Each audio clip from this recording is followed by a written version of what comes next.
السلام علیکم دوستوں، عشق مرشد کی اگلی ایپیسوڈ میں شبرا کی ڈیٹ فکس کر دی جاتی ہے اور یہاں تک کہ شبرا کے پاپا لڑکے والوں سے بات بھی کر لیتے ہیں۔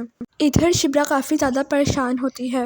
ادھر اس کے پاپا گھر آتے ہیں اور اسے کہتے ہیں کہ شادی کی ڈیٹ فکس ہو چکی ہے اور بہت جلد تم اپنے گھر رخصت ہو جاؤ گی۔ میری بات سننے کی کوشش کرو شبرا، جو بھی فیصلہ میں نے کیا ہے بہت سوچ سمجھ کر کیا ہے۔ یہ لڑکا بہت اچھا ہے اور تم اس کے ساتھ ساری زندگی بہت خوش رہو گی، جانتی ہو نا، بہت اچھے اخلاق کا مالک ہے وہ۔ میں چاہتا ہوں کہ جلد سے جلد تمہاری رخصتی ہو جائے۔ شبرا کہتی ہے کہ بابا آپ میرے ساتھ ایسا کیسے کر سکتے ہیں؟ آپ میری مرضی کے بنا اس لڑکے سے میری شادی کیسے کروا سکتے ہیں جس کو میں پسند کرتی ہوں اور وہ مجھے پسند کرتا ہے؟ اس سے آپ نے انکار کر دیا، اور ایسا کیوں ہے بابا؟ شبرا کے بابا کہتے ہیں کہ میں نے عمر گزاری ہے اور میں لوگوں کو اچھے سے جانتا ہوں۔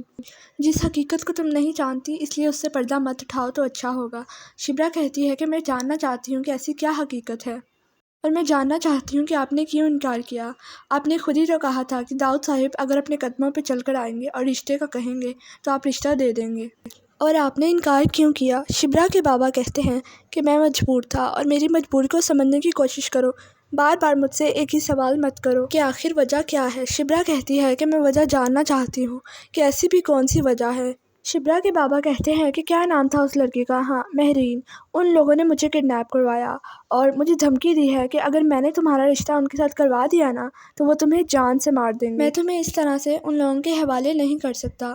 تم داؤد کو اچھی طرح جانتی ہو، بھلے اس نے تمہیں جیل میں بند کروا دیا تھا اور وہ تمہیں دوبارہ بھی اس طرح کر سکتا ہے۔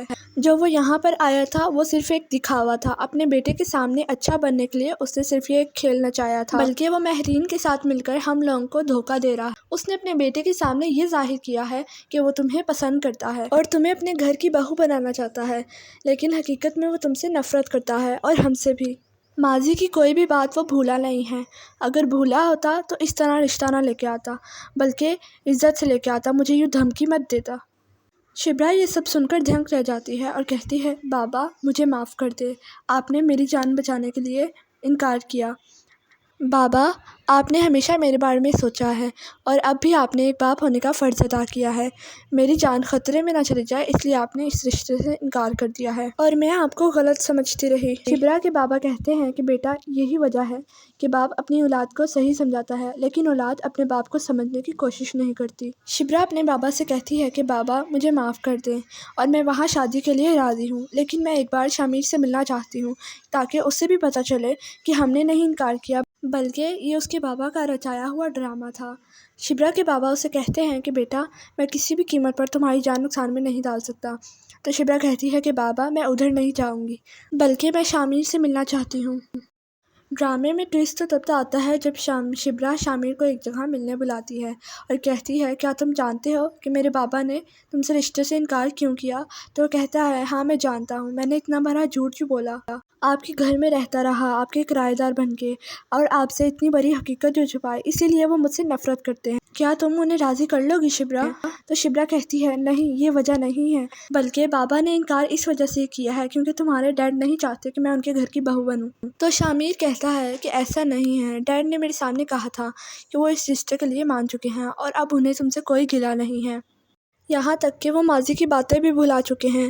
شبرا کہتی ہے کہ میں ایسا کہنا تو نہیں چاہتی لیکن اب میں مجبور ہوں۔ شامیر کہتا ہے کہ کیسی بات ہے، میں سن رہا ہوں، کہو۔ تو شبرا کہتی ہے کہ تمہارے ڈیڈ اور مہرین نے مل کر کھیل نچایا ہے، وہ نہیں چاہتے کہ میں ان کے گھر کی بہو بنوں، یہی وجہ ہے کہ انہوں نے میرے ڈیڈ کو کڈنیپ کیا، انہیں دھمکی دی کہ میں ان کے گھر کی بہو نہ بنوں ورنہ وہ مجھے جان سے مار دیں گے، یہی وجہ ہے کہ بابا نے انکار کر دیا ہے۔ شامیر تو دنگ رہ جاتا ہے اور ایسا کہتا ہے کہ ایسا کیسا ہو سکتا ہے، میرے ڈیڈ مجھ سے اتنی نفرت کرتے ہیں، اور پھر بہت ایموشنل ہو جاتا ہے۔ شبرا کہتی ہے کہ سنبھالو خود کو، تمہارے ڈیڈ کی یہی رضامندی ہے، اسی لیے ہمیں چاہیے کہ ہمیں اپنی راہیں جدا کر لینی چاہیے، اسی میں ہماری بہتری ہے۔ یہ کہہ کر شبرا وہاں سے چلی جاتی ہے۔ دوسرے ہی سین میں شامیر اپنے ڈیڈ کے پاس جاتا ہے اور کہتا ہے کہ ڈیڈ آپ مجھ سے کتنی نفرت کرتے ہیں؟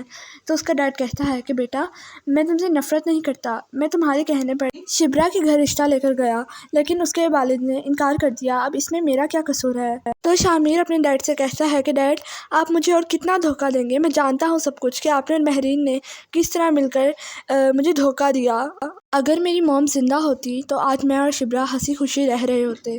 اور انہیں کوئی بھی شکوہ نہ ہوتا ہم سے۔ وہ کہتے ہیں کہ تمہاری وجہ سے میں اس 2 ٹکے کے ہمدان میں تمہارے لیے رشتہ لے کر گیا، لیکن ابھی بھی تم مجھ سے خفا ہو۔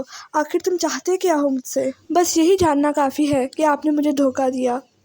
میں شادی کروں گا تو صرف شبرا سے کروں گا، ورنہ یہ ساری جائیداد میرے لیے کوئی معنی نہیں رکھتی۔ آپ مہرین سے میری شادی کروا کر اس سیاست کو آگے بڑھانا چاہتے ہیں نا، لیکن میں ایسے نہیں دیکھتا۔ میں شبرا سے شادی کر اس سیاست کو آگے بڑھاؤں گا۔ اس کے ڈیڈ کہتے ہیں کہ تم اس معمولی سی لڑکی سے شادی کر اپنی سیاست کو آگے بڑھانا چاہتے ہو تو تمہارا یہ خواب ادھورا رہ جائے گا۔ اس کے ڈیڈ کہتے ہیں کہ ایسا نہیں ہو سکتا، تمہارے لیے بہتر یہی ہے کہ تم مہرین سے شادی کر لو۔ تو وہ کہتا ہے کہ شادی تو میں صرف شبرا سے کروں گا، اور اگر شبرا کو کسی نے نقصان پہنچانے کی کوشش کی تو میں اپنی جان بھی دے سکتا ہوں۔ اور یہ کہہ کر شامر وہاں سے چلا جاتا ہے۔ فردوس آپ مہرین کے پاس جاتے ہیں اور اسے کہتے ہیں کہ ہمارا سارا پلان فیل ہو گیا ہے۔ پتہ نہیں کیسے اس سلمان کو حقیقت پتہ چل گئی اور اس نے شامر کو بتا دی۔ تو مہرین کہتی ہے کہ آپ کو ان کا پہلے ہی کام تمام کر لینا چاہیے تھا۔ پتہ نہیں کیسے وہ شبرا ہمارے درمیان آ گئی۔ ایک طرف میری محبت شامر کے لیے اور دوسری طرف شبرا سیاست سے انہیں نیچا دکھائے گی۔ عشق مرشد کے آنے والی ایپیسوڈ بہت انٹرسٹنگ ہوتی جا رہی ہیں، اور جو سین لیک ہوا ہے جس میں شبرا اور شامر کی شادی ہو جائے گی اور وہ اپنے والد کی ساری جائیداد چھوڑ کر آ جائے گا۔ ویڈیو اچھی لگی ہو تو اسے فرینڈ اینڈ فیملی میں شیئر کیجیے گا، اور کمنٹ سیکشن میں اپنی رائے کا اظہار کرنا مت بھولیے گا، اور مزید اس طرح کی ویڈیوز کے لیے آپ لوگ میرے چینل ڈرامہ کوئین کو ضرور سبسکرائب کیجیے گا۔ ملتے ہیں اگلی ویڈیو میں، تب تک کے لیے اللہ حافظ۔